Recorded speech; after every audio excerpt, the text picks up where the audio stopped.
L'édito politique, Alexis Poulain, bonjour. Bonjour Alexis. Bonjour.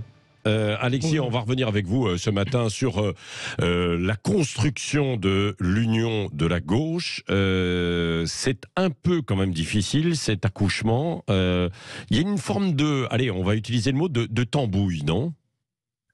Alors oui, on sent évidemment les appareils, la poutre qui travaille, quand même, allait le dire Édouard Philippe à droite. Mais je crois que cette fois-ci, il n'y a que le PS qui coince sur quelques circos. Sinon, PC, Génération Écologie, Europe Écologie Les Verts, Génération et plein d'autres sont d'accord que l'enjeu est capital et qu'il faut faire une union de la gauche. Et on voit bien que cette union de la gauche, elle inquiète la majorité.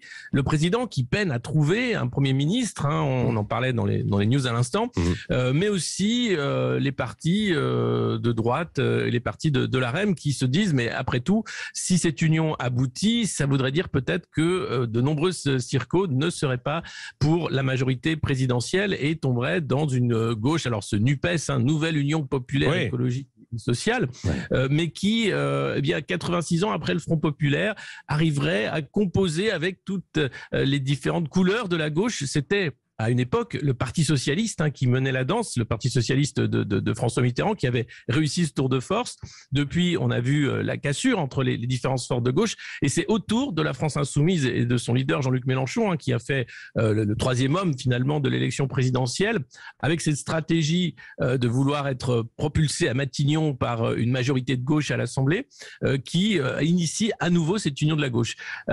Et ce qu'on remarque tout de suite, c'est qu'il y a un programme, celui de l'avenir en commun, ou qui ne bloque personne. Quelques classiques du Parti socialiste, les éléphants en particulier, qui sont absolument contre, vent debout cette union. Bernard Cazeneuve, l'ancien Premier ministre, qui parle même de quitter le Parti socialiste si cette union avait lieu. Donc le seul point noir à cette union aujourd'hui, c'est le Parti socialiste qui négocie des bouts de circo, ancien grand parti devenu tout petit parti, qui joue là sa survie, et on comprend qu'il y ait deux gauches irréconciliables au sein du Parti socialiste, mais finalement ce nouveau Parti socialiste, la nouvelle union populaire, ou du moins le Parti socialiste unifié, celui du Front populaire, il est en train de voir le jour, et il agite tous les responsables politiques qui ont peur finalement de voir une nouvelle force politique, peut-être importante, en train de voir le jour, parce que à droite on ne voit pas du tout le même mouvement. On voit plutôt Reconquête qui accuse le Rassemblement national de vouloir le flinguer, même si Reconquête va présenter 550 candidats dans toutes les circos.